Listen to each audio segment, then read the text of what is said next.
नमस्कार दोस्तों, मेरा नाम है विमल सिंह। बालाजी स्टडी अड्डा में आपका स्वागत है। जूनियर सुपर टेट के साइंस के सिलेबस के अकॉर्डिंग जो भी सभी टॉपिक दे रखे हैं उन पर आधारित प्रश्नों की प्रैक्टिस हम आपको करा रहे हैं। तो हमारे ये सभी टॉपिक हो चुके हैं। हम पहुंच गए हमारे टॉपिक खनिज और धातु, कार्बन और उसके यौगिक, इस टॉपिक पर। इससे पहले वाले वीडियो में हमने इससे जस्ट पहले वाला मानव निर्मित वस्तुएं, प्लास्टिक वगैरह वाला जो टॉपिक था वो देखा था। उस पर आधारित प्रश्न साइड में आई बटन में पिछला वाला वीडियो आपको मिल जाएगा। आज हम इसी के आगे वाला खनिज और धातु वाला जो टॉपिक है इस पर बेस्ड क्वेश्चन देखेंगे। और प्रश्नों की संख्या की अगर बात करें तो कुल 34 जो है वो प्रश्न है और सभी प्रश्न हम इसी एक वीडियो में देखेंगे। चलिए स्टार्ट करते हैं प्रश्न नंबर 1 से। पहला प्रश्न आपका कह रहा है कि निम्नलिखित में से कौन सल्फाइड अयस्क है? बॉक्साइड है, हेमेटाइट है, क्यूप्राइट है या फिर आयरन पायराइट है? बताना है आपको इन चारों ऑप्शन में से सल्फाइड अयस्क जो है वो कौन सा जो है वो है। आंसर की बात करते हैं, ऑप्शन एबीसीडी में से कौन सा सही हो जाएगा? तो आंसर की बात करते हैं, आपका आयरन पायराइड जो है वो बिल्कुल सही हो जाएगा। ये जो है आपका सल्फाइड अयस्क में आ जाएगा। कई बार क्या होता है, डायरेक्ट पूछ लिया जाता है किसका जो है ये आपका अयस्क है। जैसे कि ये बॉक्साइट है, ये किसका है? ये एल्यूमिनियम का अयस्क होता है। और एल्यूमिनियम के बॉक्साइट के अलावा क्रायोलाइट होता है, डायस्पार होता है, कोरंडम होता है, ऐसे होते हैं। और जो आपका आयरन पायराइड ये है, ये किसका अयस्क होता है? ये लोहे का अयस्क होता है। इसका अयस्क होता है लोहे का। लोहे के अयस्क में आपका और भी आते हैं, जैसे कि मैग्नेटाइट हो गया, जैसे कि आपका हेमेटाइट हो गया, जैसे ऑप्शन बी में दे रखा है। हेमेटाइट के अलावा सिडेराइट हो गया, इसी के अलावा लाइमोनाइट हो गया, आयरन पायराइट हो गया। इस टाइप से इसके अयस्क हैं। और ये जो क्यूप्राइट लिखा हुआ है, ये जो है वो तांबा का अयस्क होता है। इसका अयस्क होता है तांबा का। तांबे के अयस्क में क्यूप्राइट हो गया, एजुराइट हो गया, मेलाकाइट हो गया, कॉपर पायराइट हो गया, ये सब आते हैं। दूसरा प्रश्न, कैलेमाइन किस धातु का अयस्क है? ये पूछा गया है। बताइए इन चार ऑप्शन में से कौन सा जो है वो सही होगा। कैलेमाइन जो है वो किस धातु का जो है वो अयस्क है? आंसर की बात करते हैं, इन चार ऑप्शन में से कौन सा सही होगा। तो कैलेमाइन जो है आपका जिंक जो है, जिसको हम एक अन्य नाम से भी जानते हैं, वो नाम है जस्ता। तो इसका जो है वो अयस्क है। कौन कौन से अयस्क होते हैं? कैलेमाइन होता है, एक आपका जिंक ब्लेंड होता है और एक जिंकाइट होता है। यही तीन अधिकतर देखने को मिलते हैं। एक होता है कैलेमाइन, एक होता है जिंक ब्लेंड, एक होता है जिंकाइट। तो ये सभी जस्ता या जिंक के अयस्क है। तीसरा प्रश्न है कि कांसा, कॉपर तथा अन्य किस धातु की जो है वो मिश्र धातु है? बताइए Fe, Zn, Mg, Sn कौन सा सही होगा। कांसा, कॉपर तथा अन्य किस धातु की मिश्र धातु है? तो ऑप्शन एबीसीडी में से कौन सा जो है वो सही होगा। आंसर की बात करते हैं तो आपका Sn सही हो जाएगा। Sn क्या होता है? आपका टिन होता है। और कॉपर जो है इसको हम क्या कहते हैं? तांबा कहते हैं। और ट्रिक मैंने आपको बताई थी, यदि आपको याद होगा। क्या छोटी सी ट्रिक थी? काटता करके। तो का से आपका कांसा हो जाता है, ता जो है इसे टिन हो जाता है और ता से तांबा हो जाता है। तो ये ट्रिक मैंने बताई थी कि कांसा जो है उसे कोई चीज आप काट रहे हैं, इतना एज्यूम कर लीजिए और आराम से जो है आप इसे याद रख सकते हैं। अगला प्रश्न देखते हैं, चौथा, निम्नलिखित में से तीन धातुओं के ऐसे समूह को चुनिए जो कि मुक्त अवस्था जो है उसमें पाई जाती है। बताइए इनमें से कौन सा जो है वो सही होगा। आंसर की बात करते हैं, ऑप्शन एबीसीडी में से तो सिल्वर, गोल्ड और प्लैटिनम, बी वाला ऑप्शन सही होगा। तीन धातुओं के ऐसे समूह को आपको चुनना था जो कि मुक्त अवस्था में पाई जाती है। तो सिल्वर, गोल्ड और प्लैटिनम। पांचवा प्रश्न कह रहा है कि निम्नलिखित जो है उसमें से कौन सी धातु वायु में रखने पर जल उठती है? बताइए सोडियम, मैग्नीशियम, जस्ता या एल्यूमिनियम। इस पर बेस्ड क्वेश्चन भी पूछा जा चुका है कि किसको अभी पहले सबसे पहले आंसर की बात करते हैं, फिर बात करते हैं उस पॉइंट की। तो इन चार ऑप्शन में से आंसर की बात करें तो सोडियम आपका सही हो जाएगा। पूछा ही गया था इससे पहले जब आया था प्रश्न कि सोडियम को किसमें रखते हैं जिससे कि वो जो है ज्वलनशील ना हो। इस टाइप से प्रश्न आया था, आपको याद होगा। तो उसका आंसर था केरोसिन। तो केरोसिन में जो है वो रखते हैं, क्योंकि सोडियम जो है वो ऑक्सीजन और नमी के संपर्क में जो है वो ना आ जाए। क्योंकि नमी और ऑक्सीजन के संपर्क में आने के बाद सोडियम जो है वो सोडियम हाइड्रोक्साइड बना देता है। तो ये रिएक्शन ना होने पाए, तो इसीलिए जो है वो पूछा ही गया था। वायु में रखने पर जल उठती है। छठा प्रश्न है कि कैल्शियम फास्फेट का रासायनिक सूत्र जो है वो क्या होगा? बताइए इन चार ऑप्शन में से कौन सा जो है वो सही होगा। कैल्शियम फास्फेट का रासायनिक सूत्र बताना है आपको, इनमें से कौन सा जो है वो सही होगा। आंसर की बात करते हैं ऑप्शन एबीसीडी में, तो बी वाला आपका ऑप्शन CA3PO4 का होल ट्वाइस, ये होता है आपका कैल्शियम फास्फेट का सूत्र। याद रखिएगा, CA3PO4 का होल ट्वाइस। अगला प्रश्न आपका है सातवां, ये भी बहुत महत्वपूर्ण प्रश्न है। बोरेक्स का सूत्र जो है वो क्या होता है, ये आपसे जो है वो पूछा गया है। चार यहाँ पर ऑप्शन दे रखे हैं, छांटना है आपको इनमें से कौन सा जो है वो सही होगा। बोरेक्स जो है उसका सूत्र जो है वो क्या है इसका, यानी जो बोरेक्स है इसका रासायनिक, आईयूपीएसी आईडी आप कह सकते हैं, आईयूपीएसी नाम क्या होता है, तो सोडियम टेट्रा बोरेट डाई, या डीका करके भी बोल सकते हैं, डाई करके भी या डीका करके, तो डीका हाइड्रेट, ये इसका आईयूपीएसी आईडी होती है। फुल फॉर्म मैंने पहले ही बता दी थी। अब आपको इनमें से बताना है इसका सूत्र जो है वो क्या होगा। साथ ही साथ वीडियो पसंद आए तो लाइक भी करते रहिएगा, इसी प्रकार अच्छे अच्छे प्रश्न हम आपको प्रैक्टिस कराते रहे। उत्तर की बात करते हैं, इन चारों ऑप्शन में से कौन सा सही होगा, तो आपका बी वाला ऑप्शन सही होगा, Na2B4O7.10H2O। ये जो है आपका बोरेक्स का जो है वो सूत्र होता है। इसी को दूसरे तरीके से भी लिखा जाता है, और वो तरीका ये है कि Na2 को आप अलग लिखें और बाकी चीजों को ब्रैकेट में लिखें, यानी इस टाइप से Na2 ब्रैकेट में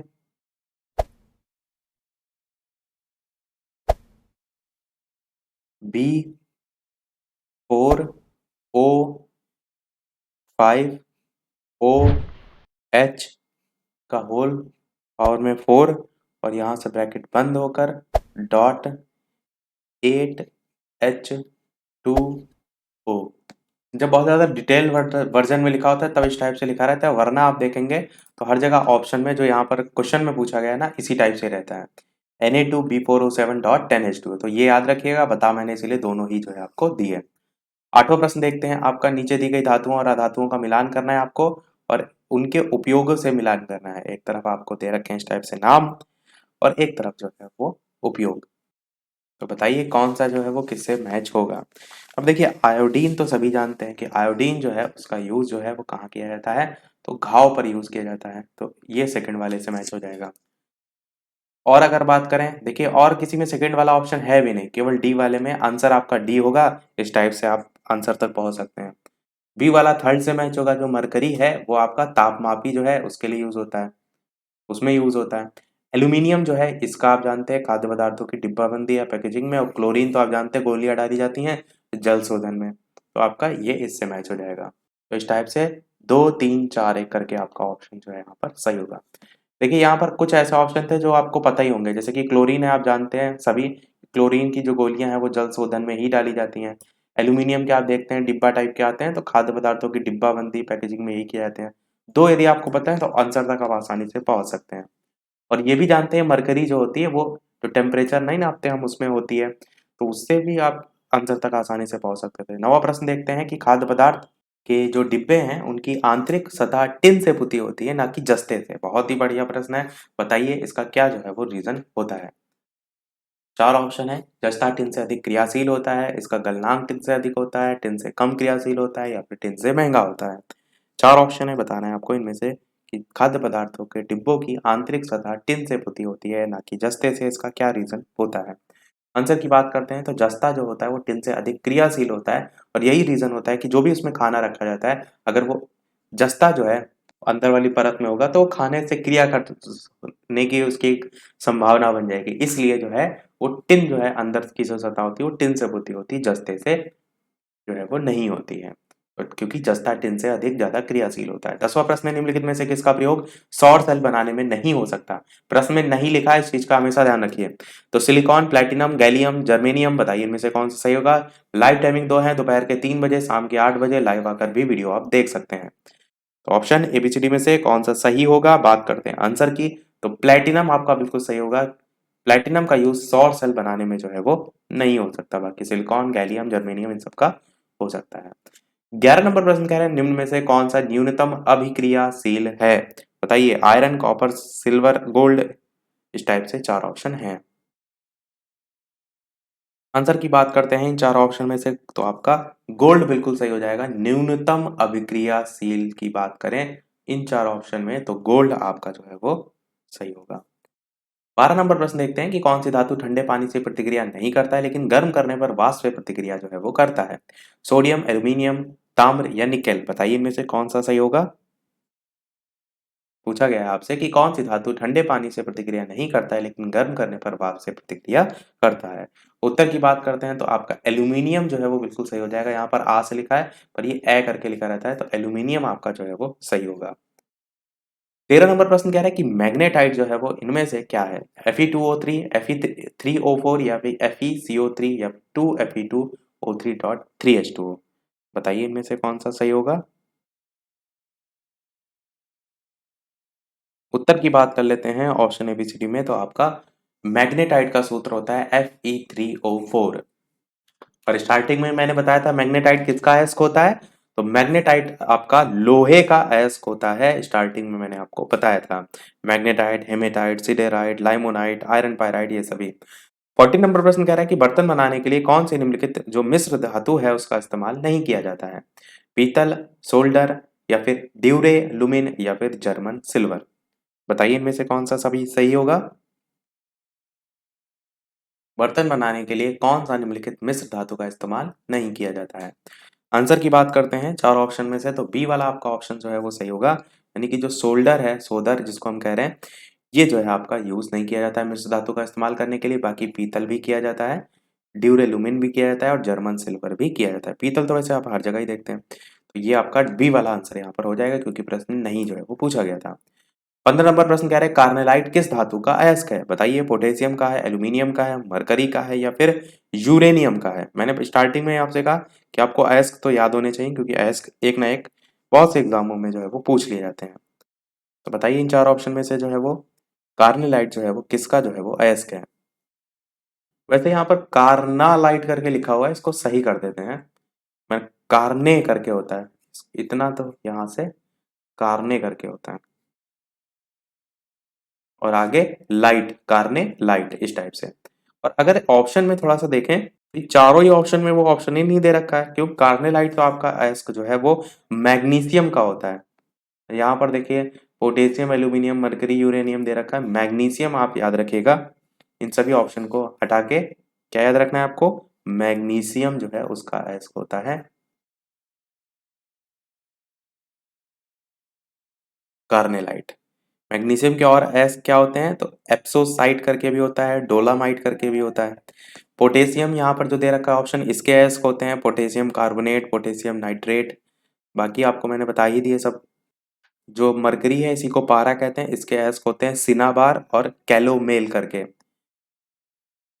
अगला देखते हैं प्रश्न 16। स्टील को जंग रोधी बनाने के लिए इसमें कौन सी धातु जो है वो मिलाई जाती है। चार ऑप्शन है, बताइए इनमें से कौन सा सही होगा। Chromium, aluminium, carbon, copper. Answer की बात करते हैं ऑप्शन एबीसीडी में, तो क्रोमियम आपका बिल्कुल सही हो जाएगा। स्टील को जंग रोधी बनाने के लिए इसमें क्रोमियम की धातु जो है वो मिलाई जाती है। अगला देखते हैं आपका, और क्रोमियम के अलावा और भी चीजें मिलाई जाती है, जैसे निकेल हो गया, नाइट्रोजन हो गया, मॉलिब्डेनम हो गया, ये सब मिलाकर तैयार किया जाता है, पर क्रोमियम ध्यान रखिएगा जो कि ऑप्शन के अकॉर्डिंग हो जाएगा।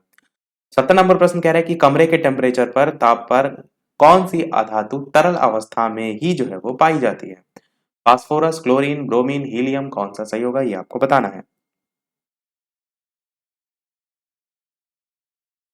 आंसर की बात करते हैं ऑप्शन एबीसीडी में से कौन सा जो है आपका सही होगा, तो आपका आंसर सी वाला सही होगा, यानी कि ब्रोमीन आपका जो है वो सही होगा। कमरे के टेम्परेचर पर कौन सी धातु तरल अवस्था में पाई जाती है, तो ब्रोमीन जो है वो पाई जाती है। अगला 18 प्रश्न है कि मैलाकाइट जो है वो किसका अयस्क या खनिज है, ये आपको बताना है। लेड का है, मैग्नीज का है, मर्क्यूरी का है या फिर कॉपर का है, बताइए कि मैलाकाइट जो है वो किसका जो है वो अयस्क है। आंसर की बात करते हैं इन चारों ऑप्शन में से कौन सा सही होगा, तो आपका आंसर डी वाला बिल्कुल सही होगा, यानी कि कॉपर का एक अयस्क है, और कॉपर को ही हम तांबा के नाम से जानते हैं। तो कॉपर कह लीजिए, तांबा कह लीजिए, इसका जो है ये अयस्क है मैलाकाइट। तांबा के और कौन कौन से अयस्क होते हैं, तो क्यूप्राइट होता है, एजुराइट होता है, मैलाकाइट यहीं भी लिखा है। कॉपर पायराइट सबसे ज्यादा पूछा जाता है, तो वो तो एकदम रटा होना चाहिए आपको। कैल्को पायराइट भी पूछ लिया जाता है, तो वो भी आप याद रखिएगा, पर कॉपर पायराइट सबसे ज्यादा पूछा जाता है। अगला है हेमाटाइट, जो है किसका एक अयस्क या खनिज है। हेमाटाइट आपको बताना है जिंक, आयरन, लेड या मैग्नीज। स्टार्टिंग में मैंने आपको सभी बताए भी थे इससे रिलेटेड। हेमेटाइट भी बहुत पूछा जाता है, ये हेमाटाइट करके लिखा है, वैसे हेमेटाइट करके लिखा रहता है। आंसर की बात करते हैं तो आपका आयरन या लोहा आपका जो है वो सही हो जाएगा। लोहे के अयस्क होते हैं magnetite, hematite, siderite, limonite, iron pyrite, ये सभी। 20 नंबर प्रश्न कह रहा है कि एल्यूमिनियम धातु को प्राप्त किया जाता है पिच ब्लेड से। पिच ब्लेड नहीं होता, पिच ब्लेंड करके रहता है, बिंदी भी लगनी चाहिए। ग्रेफाइट से, बॉक्साइट से या फिर अर्जेंटाइट से, बताइए इनमें से कौन सा सही होगा। एल्यूमिनियम धातु के जो अयस्क होते हैं उसी से एल्यूमिनियम धातु को प्राप्त करेंगे। एल्यूमिनियम के अयस्क कौन कौन से होते हैं, स्टार्टिंग में मैंने बताया था कि सबसे ज्यादा बॉक्साइट ही पूछा जाता है, तो ये तो एकदम आपको रटा होना चाहिए। बॉक्साइट के अलावा क्रायोलाइट, कोरंडम और डायस्पार, ये चार ऐसे हैं जो बार बार रिपीट होते हैं एल्यूमिनियम। तो सी वाला आपका ऑप्शन सही होगा। 21 नंबर प्रश्न कह रहा है कि निम्नलिखित में सबसे भारी धातु जो है वो कौन सी है। तांबा, यूरेनियम, एल्यूमिनियम या फिर चांदी, बताइए इनमें से कौन सा सही होगा। सबसे भारी धातु आपसे पूछा गया है। उत्तर की बात कर लेते हैं ऑप्शन एबीसीडी में से, तो आपका यूरेनियम जो है वो बिल्कुल सही हो जाएगा। सबसे भारी धातु जो है आपकी यूरेनियम की धातु जो है वो होती है। 22 नंबर प्रश्न कह रहे हैं कि स्टेनलेस स्टील बनाने के लिए लोहे में क्या मिलाया जाता है। निकिल और तांबा, जिंक और टिन, निकिल और टिन या क्रोमियम और निकेल, बताइए इनमें से कौन सा सही होगा। स्टेनलेस स्टील बनाने के लिए लोहे में जो है वो क्या मिलाया जाता है। उत्तर की बात कर लेते हैं चार ऑप्शन में से, तो क्रोमियम और निकेल जो है वो बिल्कुल सही हो जाएगा। क्रोमियम और निकेल जो है ये मिलाया जाता है। अगला प्रश्न देखते हैं 23, कि केवल वे धातुएं ही जो है वो पानी से हाइड्रोजन को विस्थापित कर सकती हैं जो धातुओं की प्रतिक्रिया क्षमता श्रृंखला में डैश होते हैं। हाइड्रोजन से नीचे, हाइड्रोजन से ऊपर, ऊपर या नीचे, धातुएं पानी से हाइड्रोजन को विस्थापित ही नहीं कर सकती, बताइए इनमें से कौन सा जो है वो सही होगा। केवल वे धातुएं ही पानी से हाइड्रोजन को विस्थापित कर सकती हैं, संदर्भ में पूछा गया है। उत्तर की बात कर लेते हैं तो आपका बी वाला ऑप्शन बिल्कुल सही हो जाएगा, यानी कि हाइड्रोजन से ऊपर जो है आपका बिल्कुल सही होगा।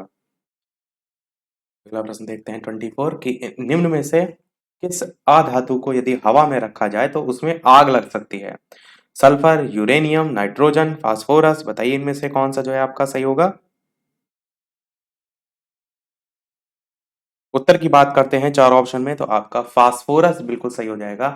फास्फोरस को यदि आप हवा में रखेंगे तो वो क्या होगा, उससे प्रतिक्रिया करेगा और उसमें आग लग सकती है, तो आपका डी वाला ऑप्शन सही होगा। 25 नंबर प्रश्न है आपका, कि निम्नलिखित में से कौन अर्ध धातु जो है वो नहीं है, बताइए। बोरान, क्लोरीन, आर्सेनिक या सिलिकॉन, कौन सा इनमें से सही होगा। कौन इनमें से अर्ध धातु जो है वो नहीं है, आपसे पूछा गया है। उत्तर की बात करते हैं ऑप्शन एबीसीडी में से कौन सा सही होगा, तो आपका क्लोरीन जो है वो बिल्कुल सही हो जाएगा, जो कि आपका अर्ध धातु जो है वो नहीं है। अगला देखते हैं आपका 26 नंबर प्रश्न, कि जलाने पर निम्नोक्त में कौन सी धातु ज्वाला को पीला रंग प्रदान करती है। सोडियम, पोटेशियम, कैल्शियम, बेरियम, बताइए इनमें से कौन सा सही होगा। जलाने पर कौन सी धातु ज्वाला जो है उसको पीला रंग प्रदान करती है। आंसर की बात करते हैं इन चार ऑप्शन में से, तो आंसर की बात करते हैं सोडियम, पोटेशियम, कैल्शियम, बेरियम में से कौन सा सही होगा, तो आपका ऑप्शन पहला वाला ही सोडियम बिल्कुल सही होगा। जलाने पर जो है सोडियम जो है वो पीला रंग प्रदान करता है, पहचान कह लीजिए इसको। अगला देखते हैं आपका, प्रेक्षण जब किए जाते हैं ना तो इस टाइप से आप पहचान भी करते हैं। 27 नंबर प्रश्न कह रहा है निम्नलिखित में से कौन सी धातु ठंडे या गर्म पानी के साथ प्रतिक्रिया ही जो है वो नहीं करती। सोडियम, पोटेशियम, कैल्शियम, एल्यूमिनियम, बताइए इनमें से कौन सा सही होगा।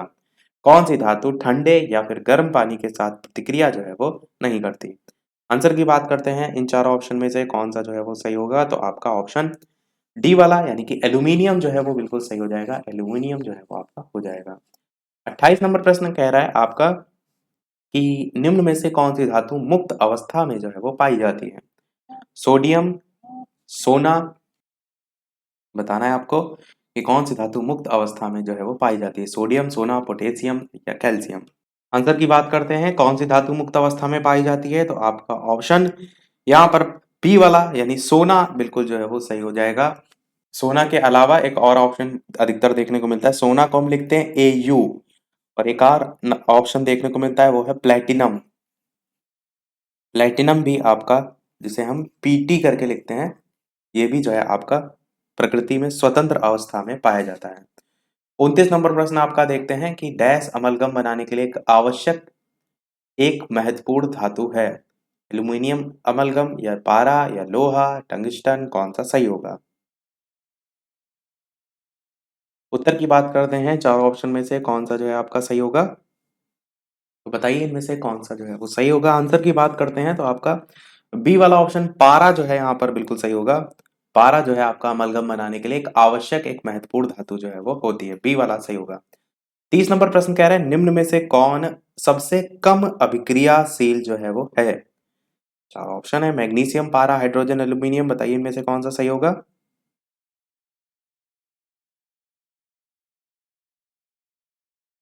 तो मैग्नीशियम पारा हाइड्रोजन एल्यूमिनियम में सबसे कम अभिक्रियाशील की अगर बात करें तो आपका ऑप्शन बी वाला पारा जो है वो बिल्कुल सही हो जाएगा। पारा जो है वो सबसे कम अभिक्रियाशील है।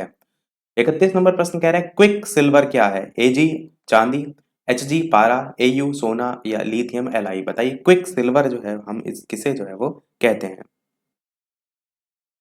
आंसर की बात कर लेते हैं, ऑप्शन एबीसीडी में से कौन सा सही होगा? तो आपका आंसर की बात करते हैं, अच्छा प्रश्न है आपका, बताइए। तो आंसर की बात करते हैं तो आपका बी वाला ऑप्शन पारा एचजी सही होगा। क्विक सिल्वर जो है वो पारा को कहा जाता है, ध्यान रखिएगा, अच्छा प्रश्न है। 32 प्रश्न कह रहा है कि धातु जिसे कुछ देर के लिए हवा में रखा जाता है उस पर हरे बेसिक कार्बोनेट की जो परत है वो आपकी जो है वो चढ़ जाती है। तो बताना है कि वो धातु जो है वो इनमें से कौन सी है? निकेल है, जिंक है, चांदी है, तांबा है, कौन सा सही होगा? टोटल 34 तक हमारे प्रश्न है। 32 नंबर प्रश्न चल रहा है, दो और प्रश्न है, लास्ट में एक प्रश्न हम आपसे भी पूछेंगे। उत्तर की बात करते हैं तो आपका तांबा जो है वो बिल्कुल सही हो जाएगा, डी वाला ऑप्शन, कि धातु जिसे कुछ देर के लिए हवा में रखा जाता है उस पर हरे बेसिक कार्बोनेट की परत चढ़ जाती है, वो धातु आपकी तांबा जो है वो कहलाती है। 33 प्रश्न आपका कह रहा है कि निक्रोम, यहाँ निक्रोम लिखा है, वैसे ये नाइक्रोम आपका होता है। स्पेलिंग इंग्लिश में NICHROME,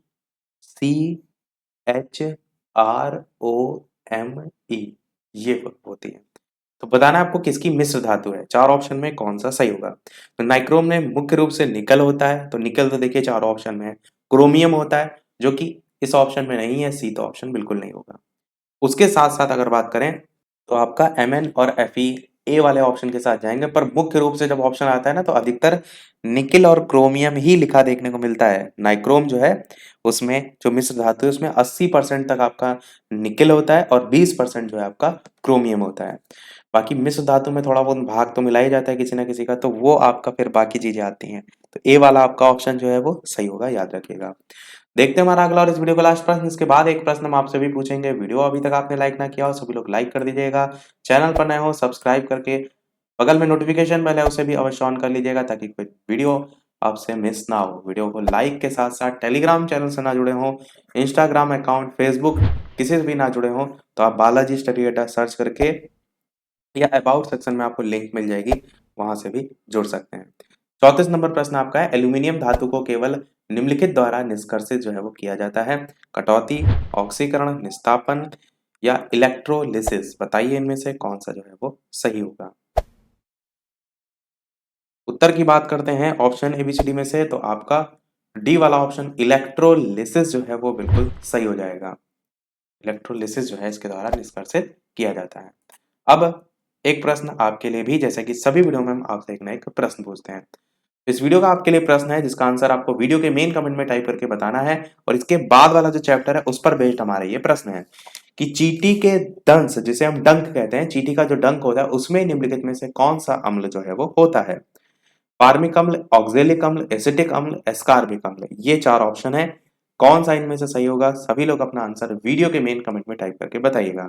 ये जो हमारा चैप्टर था इसके सभी प्रश्न समाप्त हुए, इसके बाद वाला जो चैप्टर है उस पर बेस्ड ये प्रश्न है। तो सभी लोग अपना आंसर वीडियो के मेन कमेंट में बताइएगा। इसका आंसर हम देखेंगे इसके नेक्स्ट वाले जो है वो पार्ट में।